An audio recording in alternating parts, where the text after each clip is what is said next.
गोडोली जकातनाका ते शिवराज चौक रस्त्याचे काम निकृष्ट झाले असल्याची तक्रार दिनांक 19 एप्रिल रोजी सामाजिक कार्यकर्ते हाजी मलंग नदाफ यांनी उपविभागीय अभियंता सार्वजनिक बांधकाम उपविभाग यांच्याकडे केली होती। संबंधित कॉन्ट्रॅक्टरचे लायसन्स रद्द करून त्याच्यावर कडक कारवाई करावी अशी मागणी त्यांनी केली होती। संबंधित अधिकारी यांच्याशी चर्चा केल्यानंतर या रस्त्याचे काम बरोबर झाले आहे हे येणाऱ्या पावसाळ्यात कळेल असे संबंधित अधिकाऱ्यांनी सांगितले होते।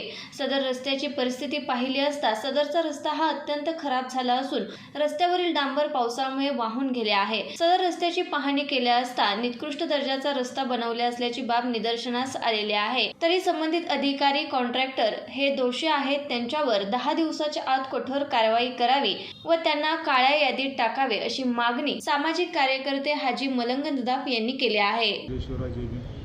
मी सामाजिक कार्यकर्ता हाजी नदाफ साधारणतः एप्रिल-मेच्या दरम्यान गोडोली जकातनाका ते शिवराज चौक या रस्त्याचं काम चालू होतं आणि त्या ठिकाणी काम चालू असताना मी तिथं पाहणी केली असता तिथं निकृष्ट दर्जाचं काम चालू होतं। त्या संदर्भात मी उपविभागीय सातारा जिल्हा सार्वजनिक बांधकाम विभाग खरमुडे साहेबांना या संदर्भात फोन केला, तक्रार दिली, तर त्यांनी त्याची दखल न घेता त्यांनी मला सांगितलं की पाऊस येणाऱ्या काळात पाऊस चालू होईल त्यावेळेस बघू आपण काय करायचं। तर त्या संदर्भात जे गोडोली जकातनाका ते शिवराज चौक या ठिकाणी झालेलं निकृष्ट दर्जाचं काम या संदर्भात मी जिल्हाधिकारी साहेबांना निवेदन दिले।